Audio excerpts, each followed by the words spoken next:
शिव मंदिर में जाना, भगवान शंकर की चौखट पर जाना, भगवान शिव के दरवाजे पर जाना, तो ये कभी मत कहना कि उसने ऐसा कह दिया, उसने वो बोल दिया, उसने ऐसा कह दिया। नहीं नहीं नहीं, शंकर जी के मंदिर में जाकर कहना, भोलेनाथ बस कोई कुछ भी कहे पर तू मेरे साथ में है, मेरा विश्वास करता है मैं सारे झंझट से, सारी दंगल में से बाहर निकल जाऊंगा क्योंकि तू मेरे साथ में है। हम उसके प्रति पूर्ण समर्पित हो जाए, हम पूर्ण समर्पण हमारा भगवान के प्रति हो जाए, पूर्ण समर्पण। इतना सुंदर संवाद है। पार्वती मैया सती मैया का अवतार है। राजा हिमालय राज के घर में माता पार्वती का जन्म हुआ। मैनावती के गोद में माता पार्वती जी खेली। 5 वर्ष की आयु माता पार्वती जी की हुई और उन्होंने शिव जी का भजन चालू कर दिया। केवल 5 वर्ष की आयु थी माता पार्वती जी की और वो भगवान शंकर के शिवलिंग का निर्माण कर रही हैं, जलाधारी बना रही हैं, उसकी पूजन कर रही हैं। पार्वती मैया तब बेलपत्र भी नहीं जानती थी कि ये बेलपत्र है। पार्वती मैया तब जानती नहीं थी कि ये शिव जी को पत्ती चढ़ती है। एक बार माता पार्वती जी जब शिवलिंग का निर्माण करती हैं, भगवान शंकर का पूजन करती हैं, तब माता पार्वती सब जगह की पत्तियां तोड़कर भगवान शंकर का श्रृंगार करती हैं।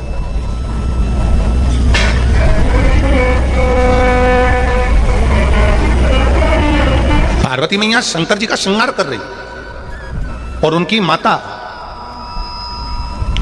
मैनावती आती हैं और मैनावती ने देख लिया कि पार्वती तो पार्थिव शिवलिंग का निर्माण करी है, बालू का शिवलिंग बनाया है, मिट्टी का शिवलिंग बनाया है और शंकर जी का जो श्रृंगार कर रही है वो इधर उधर के पेड़ों की पत्तियों से, वृक्षों की पत्तियों से कर रही है।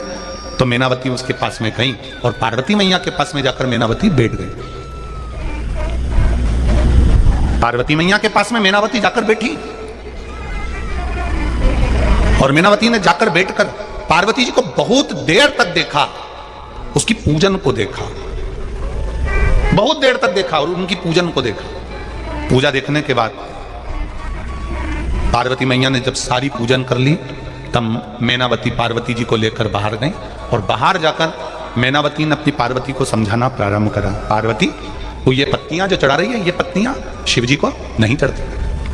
देख, शंकर भगवान को करोड़ों का धन चढ़ा दो, शिव स्वीकार नहीं करते।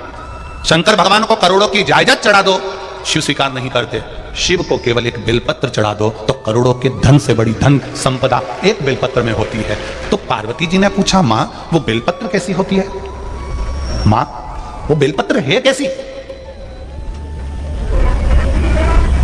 अब किसी ने एक प्रश्न किया, गुरुजी पार्वती जी के नयन अश्रु से बेलपत्र बनी है। तो ये तो तुमने पार्वती जी के जन्म के बाद की कथा सुनी है, पर बेलपत्री का जो जन्म है, बेलपत्र का जो प्रागट्य है, ये पार्वती मैया से पहले जो माता उमा हो गई, जिनका विवाह भगवान महेश के साथ में हुआ, वो माता उमा के समय की ये बेलपत्र है। अब सोचो 50 जन्म पहले माता पार्वती के, 50 जन्म पहले माता उमा का जन्म हो चुका था, इतने जन्म पहले की ये बेलपत्र है। हम कई बार व्यासपीठ से कह देते हैं, लोग उसको हंसी में ले लेते हैं। हम कई बार कहते हैं, अगर आपने पार्वती जी को नहीं देखा, सती माता को नहीं देखा, उमा माता को नहीं देखा, कात्यायनी को नहीं देखा, कुष्मांडा को नहीं देखा, बमलेश्वरी को नहीं देखा, जगदम्बा को नहीं देखा, अन्नपूर्णा को नहीं देखा, आपने स्कंदा आदि महागौरी जितनी माताएं हुई, इनका अगर दर्शन नहीं कराओ तो एक बेलपत्री को जब शंकर जी पे चढ़ाओ और शंकर जी पे चढ़ी हुई बेलपत्र जब उठाकर जब उसको अपने मस्तिष्क से लगाओ, समझ लेना कि सारी माताएं उस बेलपत्र के अंदर विराजमान हो जाती हैं, जो शिव के पास में चढ़ी जाती हैं।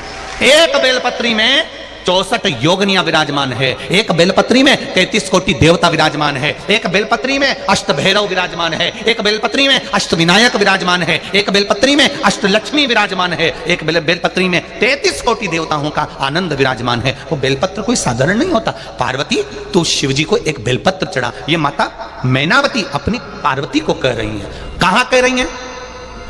पूजन वाली जगह से बाहर ले जाकर। आप जरा समझ लीजिए, छत्तीसगढ़ के और जितने लोग आस्था चैनल पर कथा सुन रहे हैं, जितने लोग फेसबुक यूट्यूब पर सुन रहे हैं और जितने लोग यहाँ बैठकर कथा सुन रहे हैं, मैनावती में और हम में अंतर है। हम व्यक्ति को टोकते कहां पर है? भगवान की जब वो पूजन कर रहा होता है तब। मैनावती ने वहां नहीं टोका, पार्वती को वहां नहीं बोला। मैनावती ने देख लिया कि पूजन कैसी कर रही है, पत्ती कैसी चढ़ा रही है, क्या कर रही है, तब पार्वती मैया का हाथ पकड़कर बाहर लेकर गई शंकर के मंदिर से, शिवालय से बाहर ले जाकर मैनावती ने कहा कि पार्वती, शिव जी को अगर तू बेलपत्र चढ़ाएगी तो शंकर भगवान स्वीकार करेंगे, ऐसे तुझे बेलपत्र चढ़ाना है, ऐसे तुझे जल चढ़ाना है। ये शिव जी के सामने मैनावती ने नहीं कहा, शिव जी के पास से जाकर कहा। क्यों? अगर मैनावती कहती है मैं शंकर जी के सामने बैठकर तुझे अगर ज्ञान दूंगी तो वो ज्ञान श्रेष्ठ नहीं होगा। भगवान को लगेगा कि मैनावती को इतना अहंकार आ गया, इसलिए मैं वहां ज्ञान नहीं दे सकती, मैं तो भोलेनाथ जी के चरणों की दासी हूं, बाहर जाकर समझाऊंगी। और हम उल्टे हैं। कई माताओं की आदत रहती है, मंदिर में कोई पूजन करने आई और इसने टोकना, इधर मत बैठो, उधर बैठो, ऐसे मत चढ़ाओ, ऐसे चढ़ाओ, ये मत करो, ऐसा करो, तो समझ लेना ये मैनावती से भी ऊंची है। मैनावती से भी ऊंचा ज्ञान इसमें आ गया, जो ये शंकर जी के सामने बैठकर ज्ञान दे रही है। माता ब्रह्मा जी की धर्म पत्नी ब्रह्माणी को अहंकार आ गया था, सरस्वती को अहंकार आ गया था, वीणा देवी को अहंकार आ गया था कि मुझ में स्वर की आनंदता है, मैं स्वर की देवी हूं, मुझ में संगीत भरा है, मुझ में स्वर भरा है, मुझ में विद्या भरी है, मुझ में ज्ञान भरा हुआ है। ब्रह्मा जी ने जान लिया कि इसको इतना अहंकार आ गया, ब्रह्मा जी उसको शिव जी के पास ले गए। शंकर जी ने जान लिया कि सरस्वती को इतना अहंकार है, शंकर जी ने एक सभा रखी, इंद्र के यहाँ पर सभा चल रही थी, सब बैठे थे, देवादिदेव महादेव उस जगह पर पहुंच गए। तुमरुका जी आ गए, शंकर भगवान के भक्त तुमरुका जी, जिनके हाथ में वीणा है, करताल है, मुख घोड़े का लगा है, मुख घोड़े का लगा है।